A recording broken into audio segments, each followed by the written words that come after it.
कि रशिया के जो फॉरेन मिनिस्टर हैं सर्जी लैवरोव, वो डॉक्टर जयशंकर की बड़ी तारीफ करते हैं इस बात।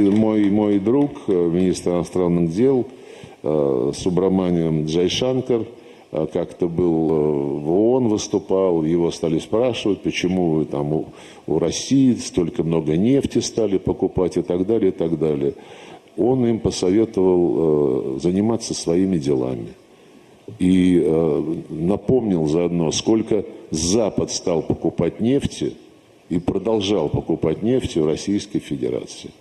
Вот, это и есть национальные достоинства. सरगेई लेवरोव जो हैं उन्होंने बात करी और बोला कि डॉक्टर जयशंकर दोस्त हैं रूस के, भारत दोस्त है रूस का, मोदी जी दोस्त हैं। इकोनॉमिकल सिचुएशन है वो भी स्ट्रॉन्ग है और वो इस मतलब इतने स्टेबल हैं कि वो किसी को रशिया जैसे मुल्क को हेल्प आउट कर सकते हैं। तब हम वेस्ट से रिक्वेस्ट करते रहे कि हमें भी हथियार बेचो, हमें भी हथियार बेचो, हमें भी हथियार बेचो। लेकिन पश्चिमी देशों ने एक ना सुनी, उनके सर पे चढ़ा था पाकिस्तान का जुनून।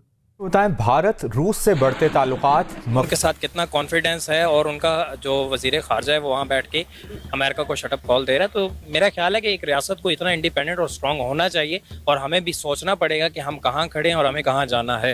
अच्छा, पाकिस्तान तब भी नालायक था, पाकिस्तान तब भी फुकरा था, पाकिस्तान आज भी फुकरा है। भाई इंडिया को दुनिया बहुत अच्छे तरीके से ट्रीट करती है। आप बताएं हमारा है किसके साथ रिलेशन अच्छा? हमारे साथ बांग्लादेश खत्म, इंडिया के साथ हमारी नहीं बनती, अफगानिस्तान से हमारी नहीं बनती, अफगानिस्तान के जो हालात हैं आपको हमारे साथ, रशिया से हमारी नहीं बनती, ईरान से हमारी नहीं बनती। उसको बोले कि ठीक है अब तो हमारे पास पैसे आ गए, कौन रशिया यार, भाड़ में जाओ, चलो अमेरिका, आप और हम चलते हैं, बैठ के कॉफी पीते हैं। रशिया ने हमारे फेवर में 6 बार यूनाइटेड नेशन सिक्योरिटी काउंसिल में वीटो किया।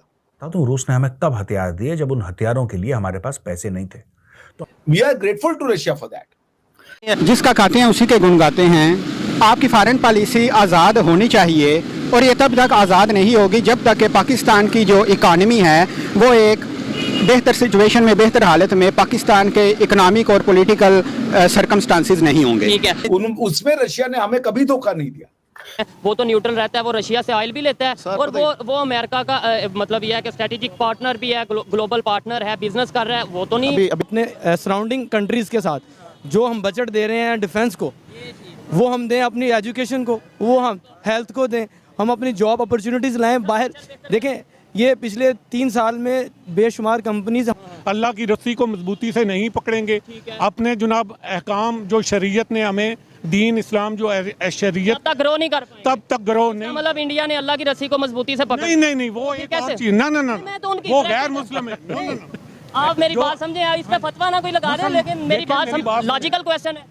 यहाँ पे बोलेगा वो गिरफ्तार जी, जो वो सिर्फ गिरफ्तार नहीं, वो एजेंट होगा इंडिया का, वो वेस्टर्न। आप उसको गद्दारी का नाम दे दें, आप उसको कुछ भी कहें, लेकिन ये एक वाहिद मीडिया है जो उम्मीद है।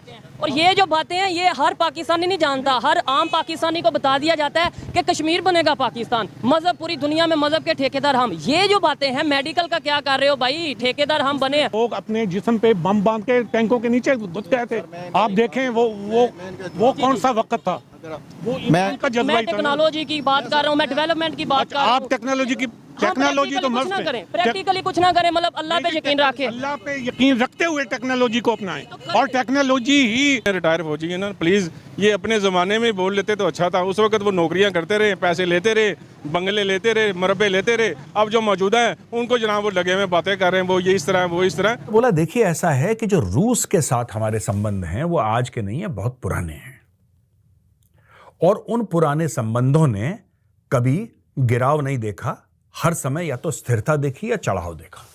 कि भाई ऐसा है कि एक जमाना था जब भारत को परेशानी थी, जब भारत घिरा हुआ था 2 दुश्मनों से, आज भी घिरा हुआ है बाय द वे। उस समय भारत के पास इतने पैसे नहीं थे। वो जमाना था जब भारत मिलिटरीली और इकोनॉमिकली इतना रोबस्ट नहीं था, इतना सॉलिड नहीं था जितना आज की तारीख में। तब हम वेस्ट से रिक्वेस्ट करते रहे कि हमें भी हथियार बेचो, हमें भी हथियार बेचो, हमें भी हथियार बेचो। लेकिन पश्चिमी देशों ने एक ना सुनी, उनके सर पे चढ़ा था पाकिस्तान का जुनून। वो बात अलग है दोस्तों कि आज की तारीख में पाकिस्तान को ऐसे निकाल के फेंक दिया जैसे दूध से मक्खी निकालते हैं, वो बात अलग है। लेकिन fact of the matter is कि एक जमाने में पाकिस्तान, अच्छा पाकिस्तान तब भी नालायक था, पाकिस्तान तब भी फुकरा था, पाकिस्तान आज भी फुकरा है। तो पाकिस्तान में कोई चेंज नहीं आया। पाकिस्तान वैसी बेड़ा गर्क पहले था, बेड़ा गर्क आज है। लेकिन उस समय वेस्टर्न कंट्रीज को पाकिस्तान की जरूरत थी। पाकिस्तान को हर समय टिश्यू पेपर की तरह यूज करा है अमेरिका ने और वेस्टर्न कंट्रीज ने। जैसे नैपकिन होती है, आपने हाथ पोंछे, मुंह पोंछा, नाक पोंछी, फेंक दिया डस्टबिन पे। ये पाकिस्तान की असली औकात है और पाकिस्तान इसी में खुश भी है, इसी में खुश भी है। इसीलिए पाकिस्तान ने बोला कि हमें भारत से खतरा है। उस समय वेस्ट ने यह नहीं देखा कि इसको खतरा कैसे है। अटैक तो खुद ही कर रहे हैं पाकिस्तानी इंडिया को।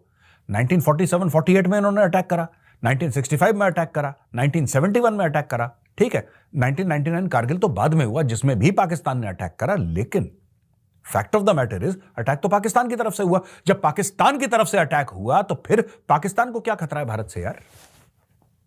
तो डॉक्टर जयशंकर ने फिर इनको बात समझाई कि बॉस ऐसा है, देखो हम आपसे हथियार मांगते रहे, आपने कभी हथियार नहीं दिए।